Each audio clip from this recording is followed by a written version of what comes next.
तुम्ही अनेक लाचखोर सरकारी अधिकारी पाहिले असतील, मात्र असा अधिकारी कधी पाहिला नसेल। या अधिकाऱ्यानं लाचखोरीचे सगळे रेकॉर्ड तोडले।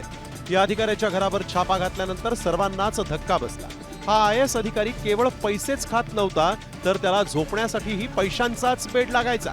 त्यानं चक्क 500च्या नोटांचा बेड तयार केला होता। मुळात त्यानं एका व्यावसायिकाकडून 10 लाखांची लाच घेतल्याच्या आरोपात त्याला अटक झाली। त्यावेळेस त्याच्या घरावर छापा घातला असता सर्वांनाच धक्का देणारा नोटांचा बेड सापडला। तब्बल 47 लाख रुपयांच्या 500च्या नोटांचा हा बेड आढळून आला।